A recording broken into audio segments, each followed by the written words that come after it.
에스겔서 1장 1절에서 5절 말씀까지 다 찾으셨죠? 우리 한 목소리로 우리 다 같이 1절에서 5절을 함께 읽도록 하겠습니다. 30째 해 넷째 달 초 닷새에 내가 그발강가 사로잡힌 자 중에 있을 때에 하늘이 열리며 하나님의 모습이 내게 보이니 여호와긴 왕이 사로잡힌 지 5년 그 달 초 닷새라. 갈대아 땅 그발강가에서 여호와의 말씀이 부시의 아들 제사장 나 에스겔에게 특별히 임하고 여호와의 권능이 내 위에 있었으니 내가 보니 북쪽으로부터 폭풍과 큰 구름이 오는데 그 속에서 불이 번쩍번쩍하여 빛이 그 사방에 비치며 그 불 가운데 단쇠 같은 것이 나타나 보이고 그 속에서 네 생물의 형상이 나타나는데 그들의 모양이 이러하니 그들에게 사람의 형상이 있더라. 아멘. 기도하겠습니다. 하나님 감사합니다. 오늘 이 시간 우리가 아버지 앞에 예배합니다. 온 가족이 함께 이제 가정 예배로 가정에서 이렇게 신성교회 강단을 초청해서 성도들이 함께 예배합니다. 동일한 축복을 내려주시고 우리가 경건하게 예배할 때마다 하늘의 놀라운 은총이 저들 속에 있게 해 주시옵소서. 예배드릴 때마다 참으로 하늘의 문이 열려지는, 하늘의 모든 모습들이 보여지는 그런 축복들이 내려지게 하시고, 그런 가운데서 신령한 가운데서 성령의 충만한 가운데서 예배할 수 있도록 내 아버지 하나님 역사해 주시옵소서. 아버지 앞에 참으로 감사드리고 예수님의 이름으로 기도드립니다. 아멘. 우리나라가 이제 전 대통령이 이제 4대강 사업을 해가지고 그것 때문에 요즘에도 뭐 이런저런 얘기들이 참 많이 있습니다만은, 이런 4대강 사업이 요즘에만 있었던 게 아니라 2500년 전에도 있었습니다. 그게 무슨 얘기냐면, 이 메소포타미아 문명이 있었던 곳은 그 큰 두 강이 흐르는 그 가운데 이 지역에 이게 아주 좋은 옥토가 돼가지고 거기에서 이제 세계 4대 문명이라고 하는 메소포타 문명이 이제 거기서 이제 발흥이 되어집니다. 재미있는 것은 모든 문명은 항상 강을 끼고 이제 번성이 되어집니다. 그래서 이제 메소포타미아라고 하는 말의 뜻이 바로 이제 두 강 사이 큰 강인데 그 사이에 이제 이렇게 그 아주 옥토가 있어지고 그곳에서 이제 이렇게 그 문명이 만들어지죠. 그런데 여러분 알다시피 이렇게 강들이 이렇게 오랫동안 내리면 문제는 뭐냐면, 이게 이제 강 밑에 퇴적물들이 많이 쌓이면서 이제 홍수가 많이 일어나는 거예요. 그래가지고 이제 그 옛날에 이제 준설 작업을 합니다. 뭐냐면 강 바닥을 막 파내고 그 다음에 이제 이제 이렇게 이제 수로를 만들고 이러면서 이제 홍수를 예방하는 일이 그 당시 이제 됐었어요. 그게 이제 2500년 전에 느부갓네살이 했었던 그 이제 오늘 본문에 있었던 이제 내용들입니다. 그래서 이제 그 바벨론 여러 강변에서 앉아서 시온을 기억하며 울었다고 하는 시편 137편에 있는 말씀이 바로 이제 그 준설 작업을 하고 있었던 백성들의 모습들을 이제 그려주고 있는 겁니다. 그래서 이제 이곳에서 저들이 여기 이제 그발강이라고 하는 것은 사실은 지금 이제 이 강이 어디 있는지를 찾아내지를 못합니다. 근데 이제 이 많은 학자들에 의하면 이 그발강은 그 당시 유프라데스 강과 티그리스 강을 연결했던 아마 수로였을 것이다. 근데 지금 하도 오래돼가지고 또 사막 지역이 돼가지고 이 수로의 흔적은 아직 발견되진 않은데 뭐 이제 좀 더 찾으면 찾아지지 않겠습니까? 이제 그런데 이제 그곳에서 이제 수로 작업을 하고 또 이제 강바닥을 퍼내는 준설 작업을 하는 그런 일에 바벨론으로 포로로 붙잡혀갔던 모든 이스라엘 백성들이 동원이 되어집니다. 포로로 잡혀갔다고 하는 것은 다시 말하면 노예입니다. 그리고 이 노예들은 이렇게 강제 노역으로 이제 거기 가서 이제 그런 작업을 이제 그들과 이제 그 속에서 이제 그들에게 함께하고 있어요. 자, 그런데 여기 이제 성경을 우리가 읽어보면 아주 참 우리가 참 참 깊이 있는 그런 내용의 말씀을 우리가 보게 되어지는데, 그게 바로 3절 말씀입니다. 3절 말씀 한번 보세요. 3절이 이렇게 말씀합니다. 갈대아 땅 그발강가에서 여호와의 말씀이 부시의 아들 제사장 나 에스겔에게 특별히 임하고. 따라합시다. 제사장 나 에스겔에게. 이게 무슨 말이냐면요, 이 에스겔은 제사장입니다. 그리고 제사장이라고 말하는 것은, 제사장은 평상시에도 제사장의 옷을 입고 있어야 합니다. 그러니까 여러분, 강제 노역에 이 동원이 된 사람들의 옷이 어떻겠어요? 뭐 노동자복 아닙니까? 그냥 뭐 허리춤 턱 메고 그냥 무슨 뭐 그냥 아무튼 뭐 이렇게 그냥 그런 어떤 그 노동자의 옷을 입고 그들이 이제 노역을 했지만, 에스겔은 그러지 않았다는 거예요. 에스겔은 비록 강제 노역을 당하면서 그들과 함께 흙을 퍼내고 곡괭이 짓을 하고 삽질을 해도 그는 이렇게 제사장의 옷을 입고 제사장의 복장을 하고, 또 제사장은 이제 옷만 입는 게 아니라 또 머리에 이제 써야 할 관들이 있어요.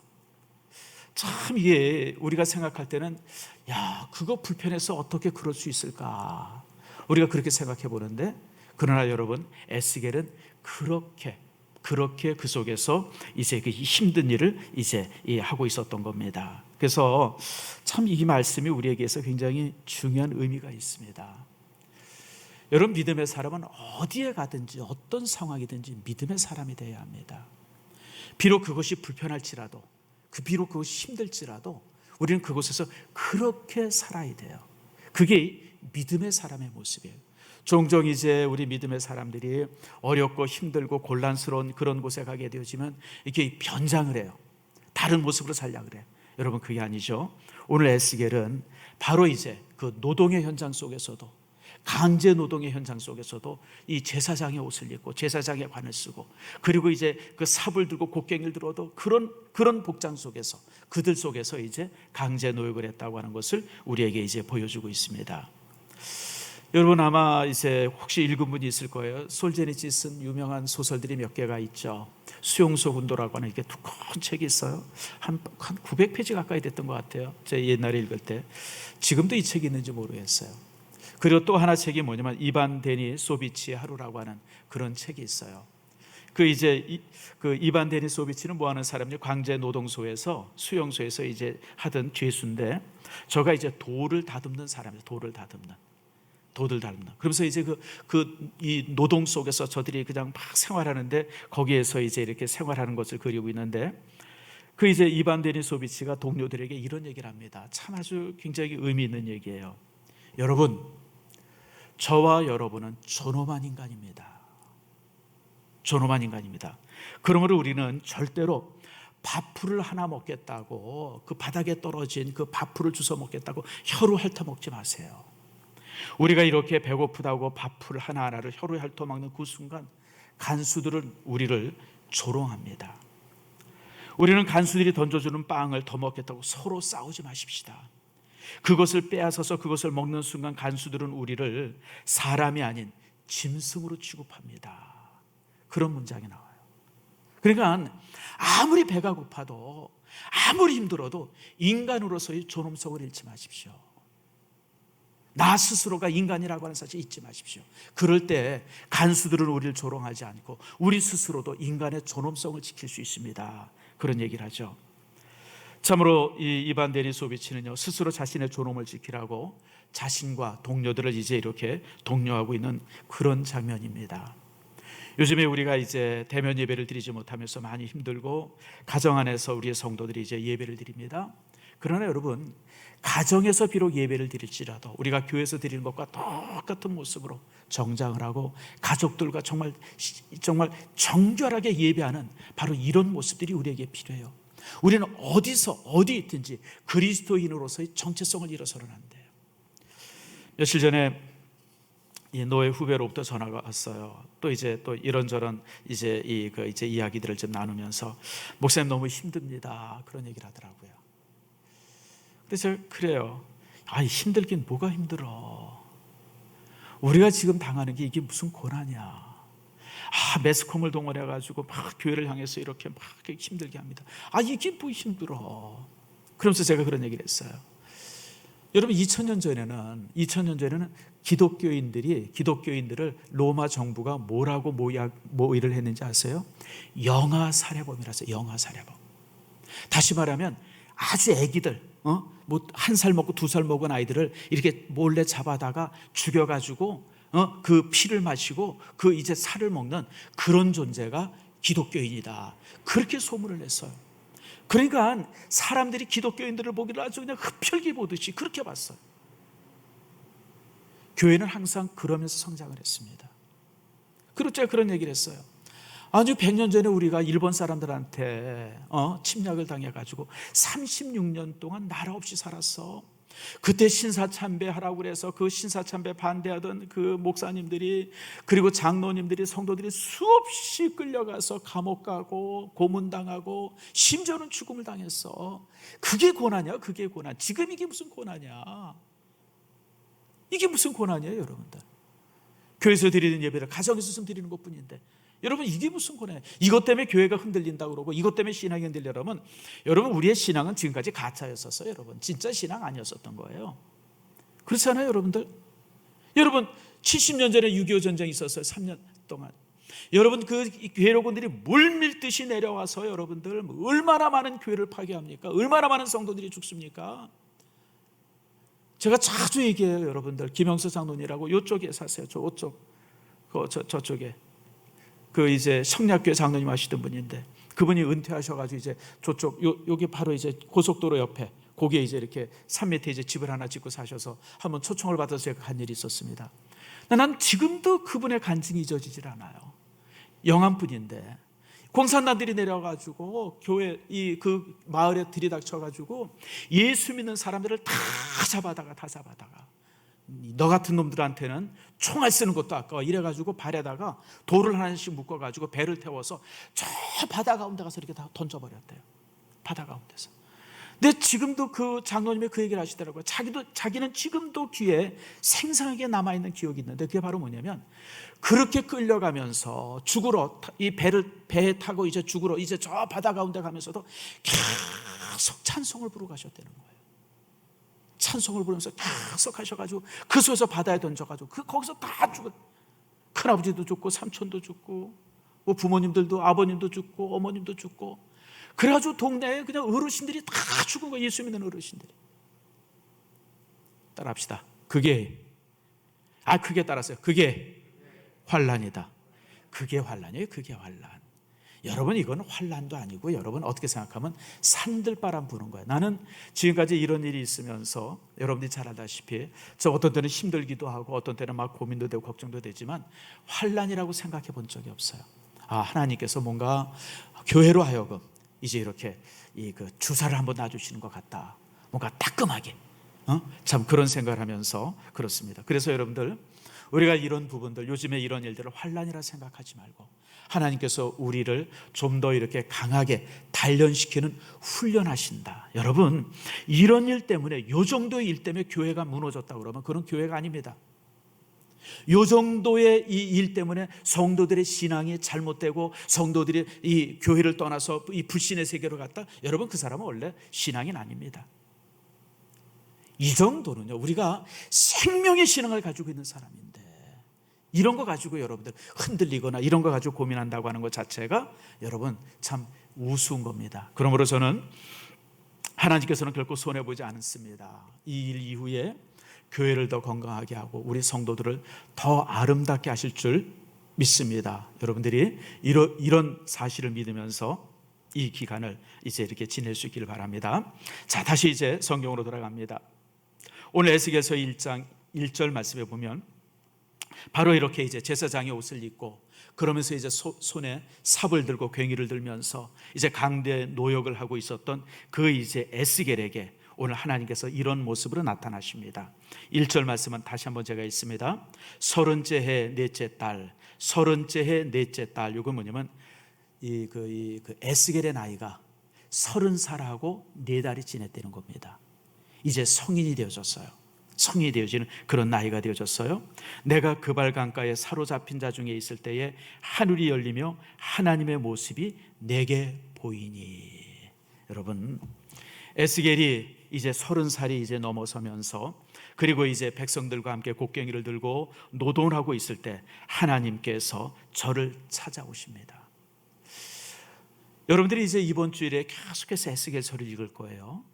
근데 에스겔서를 가만히 보면 놀라운 사실은 많은 사람들과 함께 에스겔이 기도할 때 항상 하나님의 영이 에스겔에게만 임합니다. 장로들과 함께 기도하고 또 다른 사람들과 기도하고 이럴 때 항상 그들 모두에게 성령이 임하는 게 아니라 항상 에스겔 한 사람에게만 임해요. 저는 그래서 말씀을 읽을 때마다 왜 그러셨을까?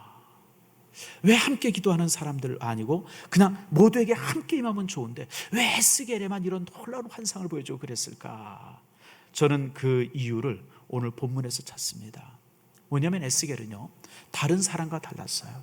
다른 사람은 끌려와서 그냥 노예로서 노예일밖에 안 했어요. 그냥 노예처럼 살았어요. 근데 에스겔은 노예처럼 노동을 하고 노예처럼 그가 고난을 받으면서도 제사장이라고 하는 그 존엄한 직분을 잃지 않았습니다.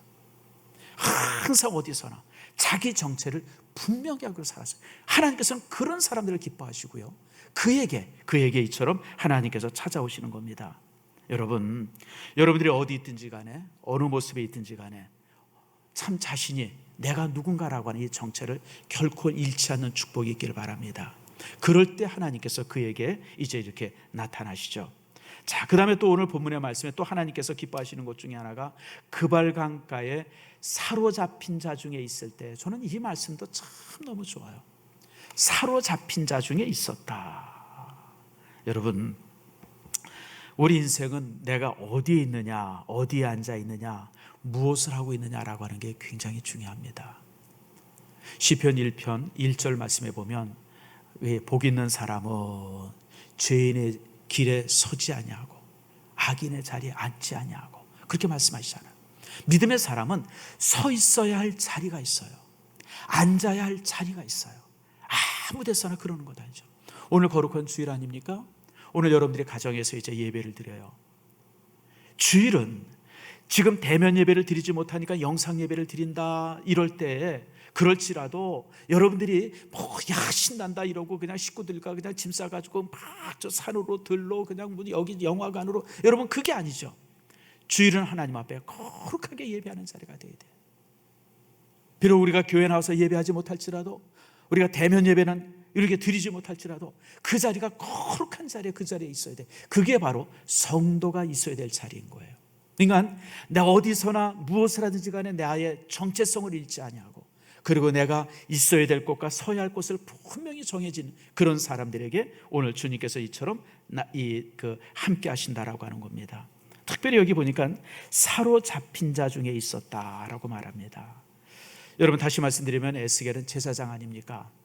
얼마든지 자신의 특권을 요구할 수 있어요. 내가 제사장이기 때문에 따로 있겠다, 무슨 이제 이렇게 구별시켜달라, 이런 걸 얼마든지 요구할 수 있고, 또 백성들은 그렇게 해야 돼요. 그런데 오늘 에스겔은요, 백성 가운데 있었어요. 고통받는 백성 가운데 있었다. 참 이 말씀이 참 우리에게 감동을 주는 말씀입니다. 요즘에 이제 코로나 바이러스로 인해서 고통받는 사람들이 참 많아요. 바이러스뿐만 아니라 이런저런 일로 인해서 아픔을 당하고 있는 사람들 많지 않습니까? 근데 우리는 나는 괜찮아, 우리 교회는 문제가 없어, 이러고 이제 안주하는 것은 잘못된 모습입니다. 우리가 고통받는 사람이 주변에 있고 아파하는 사람이 있으면 우리가 그 아파하는 사람과 함께 있고 고통받는 사람과, 그게 우리의 자리예요. 그게 우리의 자리예요. 우리 예수 믿는 사람들이 편안하게 숨어 있는 거, 이거는요 믿음의 사람의 자리가 아닙니다. 제가 한 달 전에도 여러분에게 말씀을 드렸어요. 로마의 엄청난 재앙이 1세기 중반에, 또 이제 2세기 중반에 있었어요. 그 재앙이 얼마나 컸는지 로마 인구의 4분의 1이 죽었어요. 4분의 1. 그러니까 사람들이요, 귀족들이, 왕족들이, 돈 있는 사람들이 로마를 버리고 다 도망을 쳤어요. 주변 먼 곳으로 섬으로 도망치고 적산으로 도망치고. 이렇게 정치하는 사람들, 관료들, 군인들, 이런 사람들이 다 도망을 치니까 로마라고 하는 도시 안에 모든 이 시스템이 무너져 버린 거예요. 그들에게 배달해주는 이렇게 이제 빵이라든지 이런 것들이 다 사라요. 그러니까 로마가 완전히 폐허가 돼버렸어요. 다 도망쳐 버렸으니까. 그러나 그 로마를 끝까지 지킨 사람들이 있었습니다. 그게 그리스도인입니다. 그리스도인들이 밤마다 나타나서 거리에서 죽은 그 시신들을 다 이 공동묘지로 옮기고, 뿐만 아니라 이제 고통받고 아파하는 사람들을 그 그리스도인들이 데려다가 치료하고 보듬어 주고, 그러면서 여러분, 몇만 안 됐던 그리스도인의 숫자가 2세기가 지난 후에 수천만의 성도로 늘어나는 그 놀라운 그 부흥의 역사를 이룬 것 아닙니까? 여러분, 3세기 4세기 때도 마찬가지였었어요. 이 게르만족이 로마를 침략을 했습니다. 게르만족이 로마를 침략하죠. 로마를 완전히 초토화 만들었어요. 그러니까 이 로마에 있었던 황제가 로마를 버렸어요. 왜냐하면 도저히 이제 로마는 더 이상 살 수 없는 곳이에요. 이 전염병이 창궐하는 곳이고 야만인들이 쳐들어와가지고 그냥 완전히 초토화. 그래서 이 로마의 황제가 모든 짐을 싸가지고 어디로 이사를 가려면 이스탄불로 이사를 가버려요. 이거 로마 자체는 그냥 완전히 무주공산이 돼버립니다. 그런데 그 로마를 지킨 사람들이 그리스도인이었었어요. 그래서 여러분, 이 게르만족이 침략하고 로마가 불타고, 그리고 이제 군인들이 다 이스탄불로 다 이사를 가버리고, 황제도 이사를 가버리고, 모두가 이사를 가버려가지고 이제 로마가 완전히 무주공산이 됐을 때 교회가 로마를 지켰습니다. 교회가. 사실 나중에 이제 그것이 조금 좀 잘못돼가지고 교황이라고 하는 엄청난 그런 직체도 만들어지긴 했지만, 바로 이제 그런 모습 속에서 이제 교회가 이제 이렇게 항상 사회 안에 서 있었어요. 여러분, 그렇습니다. 우리 믿음의 사람들이 지금 이 순간 이 사회에 이렇게 어렵고 힘든 모습을 바라볼 때에 나는 안전하다, 나는 편안하다고 안주하지 않길 바랍니다. 저와 여러분들은 지금 이 순간 정말 고통받고 아파하고 힘들어하는 사람들을 찾아가며 그들을 위로하고 격려할 수 있는 그런 우리의 모습이 되어야 돼요. 에스겔이 고통받는 백성들 가운데서 에스겔이 함께했던 것처럼 우리의 자리는 편안한 자리가 아니라 고통받는 사람이 신음하고 있는 곳이 바로 우리의 자리라고 하는 것을 여러분 잊지 마세요. 성육신이라고 하는 말이 무슨 뜻입니까? 성육신. 저는 옛날에 성육신 청년 때 고등학교 때 그 말을 들을 때마다 성육신 그러면 그 성자가 거룩할 성자인 줄 알았어요. 아마 여러분들 이 중에서도 대부분 그렇게 생각할 성육신, 예수님께서 거룩하게 육신이 되어졌다. 여러분, 우리가 대부분, 난 그렇게 청년 때는 그렇게 알았어요, 진짜.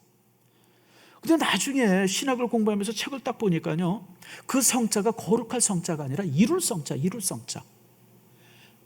예수님이 거룩한 육신이 된 게 아니라 예수님이 그냥 보잘것없는 육신이 되어진 거예요. 보잘것없는 육신.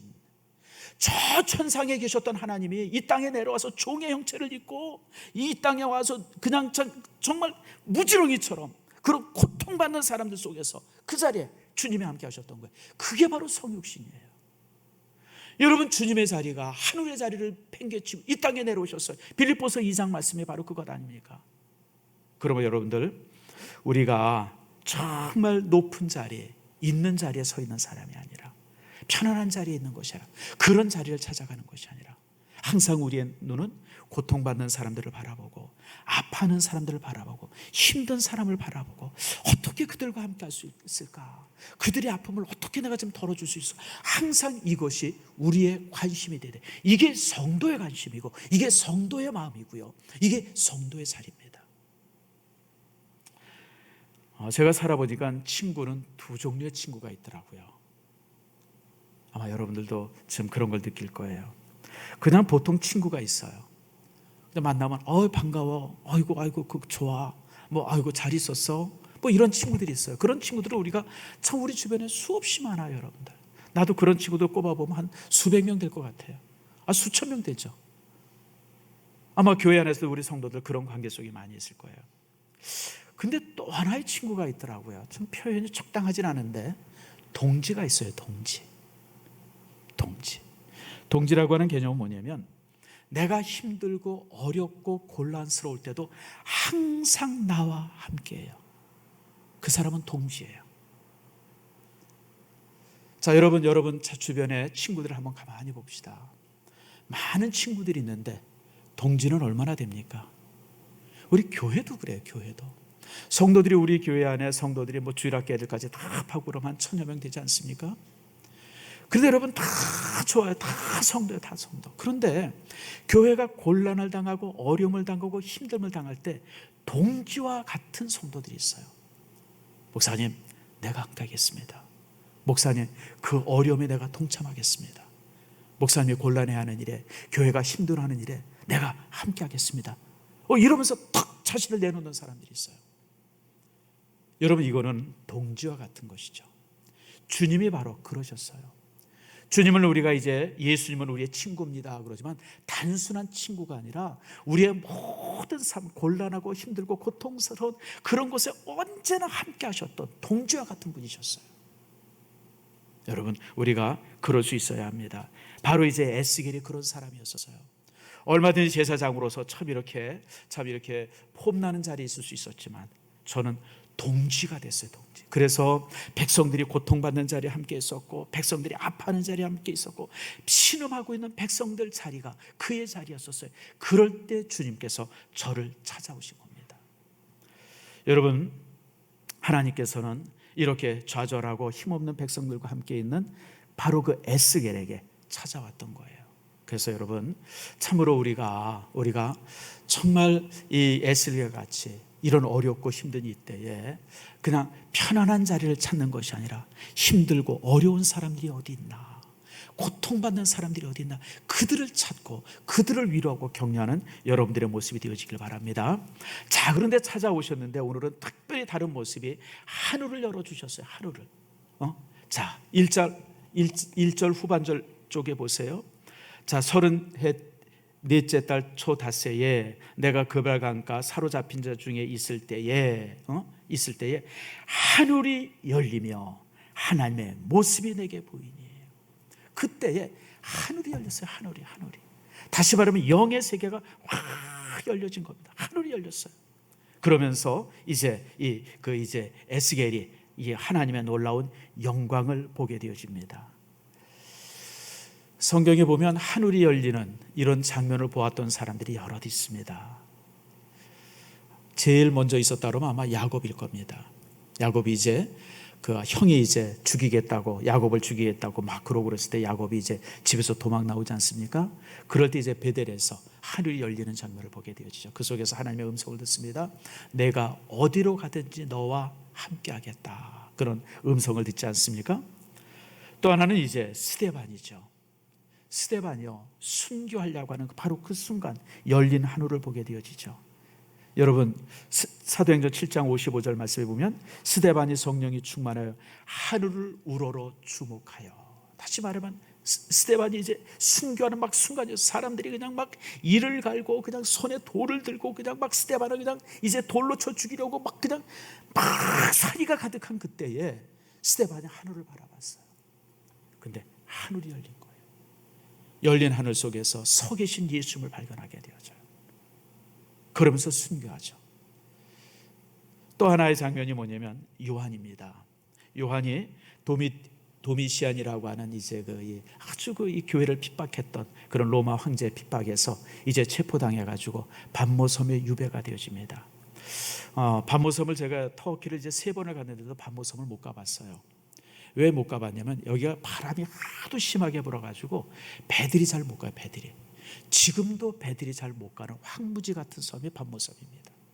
그러니 여러분, 2000년 전에는 어떻겠어요? 그러니까 그냥 이 노인, 100살 먹은 노인을 그냥 그 황무지 같은 섬에다 던져놓은 거예요. 살든지 죽든지. 죽이기는 100살 됐으니 이거 뭐 죽이나 사나 똑같잖아요. 또 죽이기도 그렇고. 그러니까 그냥 그 섬에다가 그냥 던져놨어요. 그러니까 그 던져진 그 섬에서 이제 요한 사도가 주일날, 이제 주일입니다. 바로 이 시간이죠. 주의 날 이제 그곳에서가 무릎을 꿇고 기도할 때 그때 하늘의 문이 열립니다. 그러면서 하나님께서 온 세상에 그리고 온 역사를 주관하고 있다고 하는 것을 환상으로 보여주죠. 그래서 기록한 성경이 그 유명한 요한계시록입니다. 요한계시록은 바로 그런 부분이에요. 오늘도 하나님께서 에스겔을 향해서 하늘의 문을 열어주시면서 환상을 보여줍니다. 근데 에스겔서에 나오는 환상은 굉장히 난해합니다. 굉장히 난해. 이게 왜 그러냐면 저도 이 에스겔서를 준비하면서 오늘 이 1장을 여러 번 읽었어요. 여러 번 읽고 또 읽고 도대체 이게 무슨 뜻일까? 무슨 형상일까? 사람은요, 뭘 표현하게 되어지면 자기가 지금까지 알던 지식으로밖에는 표현을 못해요. 뭔가 새로운 걸 보고 신기한 걸 봐도 자기가 지금까지 알았던 그 지식 안에서밖에 설명이 안 되는 거예요. 그러니까 하나님께서 천상에 너무 놀라운 모습을 보여주는데 에스겔이 가지고 있었던 지식과 경험과 언어를 가지고는 이것밖에 표현이 안 되는 거예요. 근데 그렇게 표현한 걸 가지고 우리가 이렇게 뭔가 작업을 하려고 그랬더니 이게 도대체 뭔지를 몰라요. 재밌는 것은요, 에스겔서 1장의 말씀을 가지고 그 이제 어떤 사람들은 이게 바로 외계인이다 뭐 그러면서 뭐 이상스럽게 그림을 그리고 무슨 뭐 그냥 비행 접시를 그리고 막 그런 사람들이 있어요.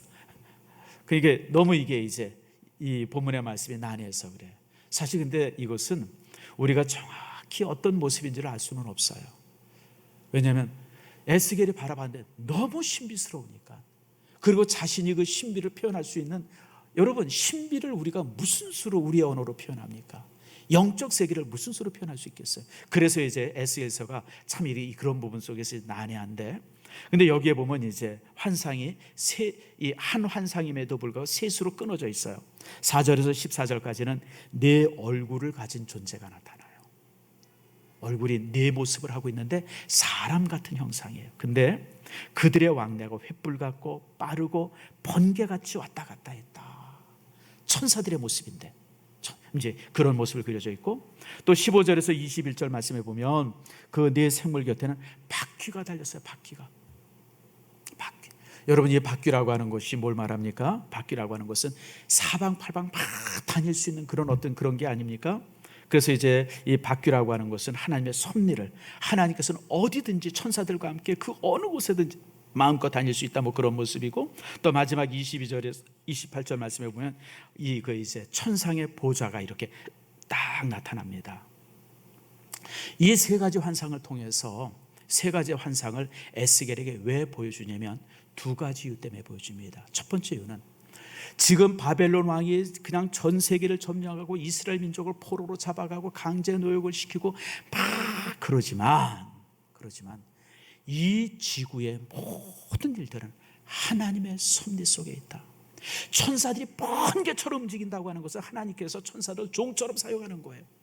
지금 바벨론의 군대가 수십만이다 수백만이다 그렇게 말하지만 천군 천사들 수천의 천사들이 그냥 번개같이 움직이면서 세상의 모든 것을 관리하고 다스리고 있다.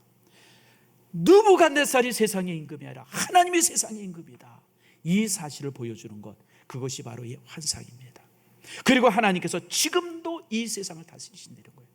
뿐만 아니라 또 이제 마지막 환상 속에서 이제 그 여호와의 형상이 보이죠. 이것은 뭐냐면, 여기에 나오는 여호와의 형상이 뭐냐면 이 땅에 오시기 전에 예수님의 모습입니다. 여러분, 다시 말씀드리면 예수님은 2000전에 성탄절에 오신 분이 아니에요. 그때는 예수님께서 인간의 모습을 입고 오셨던 거예요. 그 이전에도 예수님은 여전히 삼위 하나님으로 함께 하셨어요. 그 예수님의 형상을 보게 되어진 거예요. 그 예수님의 형상. 그러면서 이제 그 예수님이 나타나셔서 이제 에스겔을 향해서 내가 여전히 너희들을 보호하고 지키고 너희와 함께하고 있다라고 하는 것을 보여주는 것, 그것이 바로 이제 이 환상의 이제 목적입니다. 그러니까 여러분, 이제 다시 한번 여러분들이 이제 읽어보세요. 4절부터 28절 말씀까지는 많은 환상이 보여지는데 이 환상은 두 가지를 보여줘요. 여전히 지구는, 온 우주는 하나님이 다스리신다. 이게 첫 번째고, 그리고 두 번째는 그 하나님이 여전히 우리를 사랑하신다고 하는 거예요. 여러분, 지금 그렇습니다. 뭐 요즘에 이제 우리나라도 대통령이 있고 또 이제 트럼프 같은 분이 세계를 쥐락펴락하잖아요. 그들이 세상을 다스리는 것 같아요. 아무것도 아니에요, 여러분들. 저는 요즘에 제가 크게 깨닫는 것 중에 하나가 바로 그겁니다. 저번 주에도 제가 잠깐 말씀드렸는데, 세상 사람들이 나라를 지키기 위해서 무기를 얼마나 많이 개발하는지 몰라요. 우리나라도 여러분 이 군사 대국입니다. 세계에 보면, 군사적으로 보면 우리나라가 세계 군사력의 6번째인가 그래요. 미국, 그 다음에 이제 그 소련, 중국, 영국, 프랑스, 그 밑이 우리나라인가 그래요. 여러분, 우리나라는 작지만요, 군사적으로는요, 세계 그 어떤 나라와 견주어도 여러분 이렇게 뒤지지 않을 정도 엄청난 군사력. 근데 이 군사력만 문제가 아니라 우리나라 사람들이 또 머리가 좋아가지고 무기 개발 기술이 아주 그냥 천재적이에요. 서방에 있는 많은 나라들이 K2라고 그럽니까? 이 큰 자주포, 대포. 그냥 그 대포를 얼마나 많이 사가는지 몰라요. 노르웨이가 엄청 사가고 폴란드가 사가고 지금 뭐 호주가 사가고 지금 최고의 베스트셀러 상품이 우리나라에서 만든 대포랍니다. 또 탱크도 그렇다고 그러죠. 우리나라 흑표라고 그럽니까? 그 탱크를 그냥 뭐 폴란드에서 뭐 몇백 대 사가겠다, 뭐 어디서 사가겠다, 좀 난리야 난리. 세계적으로 자기 나라를 지키고 국방을 지키고 뭐 이런다고 그냥 이제 뭐 무기들을 엄청나게 개발하고 있어요. 근데 여러분, 눈에도 보이지 않는 이 코로나 바이러스 때문에 모든 세계가 그냥 기반부터 흔들리고 있어요. 저는 하나님께서 이번 이 코로나 사태를 통해서 우리에게 그걸 보여주고 있는 것 같아요. 나라는 핵폭탄으로 지켜지는 것도 아니고 미사일로 지켜지는 것도 아니고 대포로도 지켜지는 게 아니에요. 여러분들, 하나님이 함께하지 아니하시면 나라는 삽시간에 무너져요. 삽시간에. 여러분, 요즘에 북한이 그냥 꼼짝 못하고 있어요. 왜 그래요 여러분들? 코로나 바이러스 때문에 그래요. 코로나 바이러스 때문에. 지금 얼마나 퍼져 있는지, 얼마나 많은 사람이 환자가 되는지 우리가 알 길은 없어요. 너무 통제되어 있는 사회이기 때문에. 근데 저렇게 꼼짝 않고 있는 거 보면 북한은 지금 심각한 겁니다. 여러분들, 뭐 예전에는 그냥 뭐 핵폭탄 발사한다, 뭐 한다, 그냥 뭐 미사일 발사한다, 그냥 난리를 쳤는데 지금은 그냥 쥐죽은 듯이 있어요. 바이러스 하나 때문에. 여러분, 세계는, 나라는 여러분 미사일로 지켜지지 않고 폭탄으로 지켜지지 않습니다. 결국은 하나님의 손 안에 있어요. 하나님의 흔드심은요, 저 대단한 나라도 그냥 하루아침에 무너질 수밖에 없고요, 하나님이 세워주시면 보잘것없는 나라도 굳건히 서는 거예요. 오늘 에스겔에서 보여준 환상이 바로 그거예요. 세상은 느부갓네살 임금이 최고의 임금인 것처럼, 그리고 이 바벨론의 군대가 세계 최강의 군대인 것처럼 그렇게 생각되지만 그런 것들 개뿔도 아니야. 이 세상은 내가 다스리고 있어. 내가 지배하고 있어. 내가 천사를 통해서 모든 것을 관리하고 있어.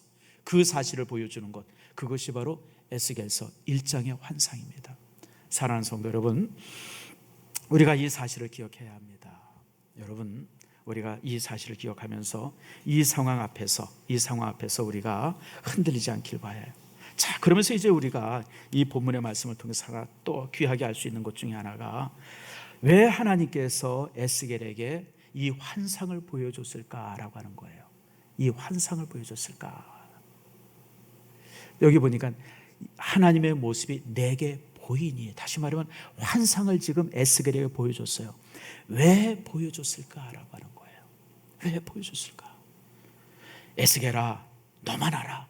딴 사람한테 얘기하지 말고 내가 너한테 보여주니까 너만 알아라. 그게 아니죠 여러분들.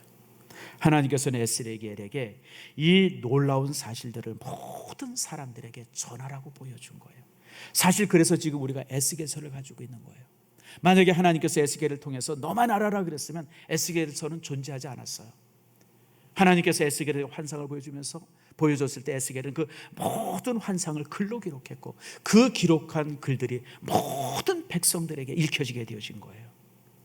다시 말하면 역사의 주인이 하나님이신 것을 세상이 알게 하고, 하나님이 살아계시고 지금도 여전히 세상을 다스린다고 하는 사실을 알게 하시고, 그리고 하나님께서 결국은 자신의 뜻을 이룬다고 하는 사실을 알려주고, 그리고 결국은 이 땅에 있는 모든 재앙을 거두어 주실 분은 하나님이라고 하는 이 놀라운 사실을 전하라고 하는 거예요. 하나님이 희망됨을 전하려는 거예요. 성도 여러분, 요즘에 이제 많은 사람들이 이제 희망을 갖죠. 어떤 희망입니까? 백신이 빨리 발견되기를 위한 희망입니다.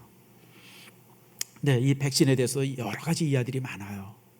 왜냐하면 이 바이러스가 끊임없이 변형이 되니까. 지금 바이러스가 변형이 되고 있어요. 우리나라에 최초에 들어왔던 바이러스와 또 이태원에서 퍼졌던 바이러스가 종류가 다르대요. 이태원에 의해서 퍼졌던 이 바이러스는 전파 속도는 굉장히 많은데 사망률은 아주 적대요. 이제 일종의 감기처럼 변해버린 거예요. 사실은 그냥 독감처럼. 그래서 사실은 여러분 이제 바이러스에 의해서 죽는 사람들의 숫자가 좀 많이 적어졌다 그러잖아요. 그러니까 끊임없이 변형이 되는, 끊임없이. 여러분, 우리가 이 가을쯤 되어지면 백신 주사 맞잖아요. 백신 주사 맞는데 독감 이 백신 주사를 맞는데 그게 어떤 때는 잘 맞아 떨어질 때도 있지만 어떤 때는 맞아 떨어지지 않을 때가 있어요. 그게 무슨 얘기냐면 독감 바이러스가 굉장히 여러 종류가 있는데 이 의약품을 만드는 공장에서 이제 나름대로 추정을 하는 거예요. 올해는 아마 올겨울에는 요런 바이러스가 요런 독감이 많이 퍼질 거야. 그래가지고 그 백신을 만들어서 막 주사를 맞았는데 전혀 다른 게 퍼져 버리는 거예요. 그럼 백신 주사 맞은 게 아주 그냥 다 소용이 없어져 버려요. 지금 이제 그게 이제 염려가 되는 거예요. 그냥 백신이라고 만들었는데 만들고 보니까 그냥 새로운 게 만들어져 가지고 새로운 그 바이러스가 돼 가지고 아무 소용이 없는 그럴 수가 있다는 거예요. 또 하나는 치료제 발견이 희망인 것처럼 생각하죠. 근데 여러분 치료제가 여러분 바이러스가 바뀌면 바뀔 때마다 치료제가 바뀌어야 되는데 전에 있었던 그 신종 플루라고 하는 그 이제 독감이 있었을 때는 그 뭐죠? 타미플론가 하는 특효약이 만들어져 가지고 그것 때문에 이제 치료가 됐는데 똑같은 독감인데 타미플론은 지금 전혀 쓸모가 없어요. 바이러스가 이제 그런 거예요. 그러니까 여러분들 인간이 아무리 백신을 많이 발견하고 인간이 아무리 치료제를 맞는다 할지라도 이게 완전한 치료가 불가능한 게 바이러스 질병들입니다. 여러분 이 땅의 진정한 희망은 그래서 하나님밖에 없어요. 물론 사람이 그렇다고 노력하지 말고 그냥 가만히 그냥 하늘만 쳐다보고 있어야 되게 나름대로 백신도 만들고 치료제도 만들고 닥친대로 방역의 방법도 만들고 수없이 그러지만 결국 이런 질병을 거두어 주실 분은 하나님 한 분밖에 없습니다. 주님께서 거두어 주셔야 돼요. 주님께서 이 땅에 질병을 거둬 주실 때 우리가 정말 건강하게 살 수 있는 것이 그래서 하나님만이 유일한 희망이 된다고 하는 사실을 우리가 전해야 하고 그것이 이제 또 우리가 가져야 될 믿음이라고 하는 겁니다. 여러분 세상 사람들은 다 힘들다 그래요. 어렵다 그래요. 아프다 그래요. 앞으로 어떻게 될지 모르겠다고 막 낙심하고 있어요. 그러나 이럴 때 우리 믿음의 사람들이 그들을 향해서 희망을 전할 수 있어야 돼요. 걱정하지 말아라. 하나님이 우리와 함께 하신다. 하나님이 결국은 거두어 주실 것이다. 우리가 하나님 안에서 다시 세워질 거라고 하는 이런 희망을 전하는 사람들이 우리 그리스도인이 되어야 돼요. 우리 믿음의 사람들을 똑같이 아이고 힘들어 교회가 어떡하나 이제 무너지면 어떡하나 우리 신앙이 여러분 그런 염려로 똑같은 염려하는 염려자들이 아니라 에스겔처럼 하나님을 전하고 희망을 전하고 이 땅에 복음을 전할 수 있는 사람들이 우리 믿음의 사람들이 되어야 한다라고 하는 겁니다. 그래서 여러분 저와 여러분들이 이 땅을 향해서 그리고 우리 주변의 사람들을 향해서 희망을 전할 수 있는 그런 사람들이 되기를 축복합니다. 말씀을 맺습니다. 여러분 에스겔은요 그 절망의 땅에서 희망을 받습니다. 에스겔은요 그 고통의 장소에서 하나님의 놀라운 환상을 봅니다. 하나님이 살아계시고 지금도 여전히 일하시고 지금도 우리를 여전히 사랑하신다고 하는 이 놀라운 사실을 열린 하늘을 통해서 저가 이제 보게 되어집니다. 오늘 요즘에 이제 우리 땅에 우리에게 이런 어려움이 찾아왔습니다. 제가 설교 초기에도 말씀드린 것처럼 대단한 어려움도 아닙니다. 저는 그냥 산들 바람 중에서 조금 센 바람, 산들 바람은 아닌 것 같고 조금 세서 아이고 좀 불편하다 그 정도의 환난이라고 생각해요. 그러나 또 세상은 또 그냥 이것 때문에 굉장히 그냥 긴장하고 그냥 온 나라가 지금 난리가 나지 않았습니까? 이럴 때 우리 믿음의 사람들은 하나님을 볼 수 있어야 돼요. 하늘을 봐야 돼요. 이런 고난을 보는 것이 아니라 하늘을 봐야 돼요. 하나님이 우리와 삶에 어떻게 함께 하시는지, 그분이 우리를 어떻게 인도하실 건지, 그분이 우리의 삶을 얼마나 더 축복하실 건지, 주님께서 그리고 우리의 모든 질병을 걷어가실 거라고 하는 이 분명한 믿음, 이 희망을 가지고 우리가 하늘을 바라보고 그리고 그 희망을 세상에 전하는 사람들, 그가 믿음의 사람들이 되어야 돼요. 우리도 똑같이 죽겠다, 힘들다, 어렵다고 말하는 사람이 아니라 아니야, 하나님이 이 민족을 사랑하셔, 하나님이 우리를 사랑하셔, 하나님께서 우리를 더 든든하게 하실 것이야, 주님은 지금도 여전히 일하신다고 우리가 이렇게 증거할 수 있는 저와 여러분이 되어지기를 축복합니다.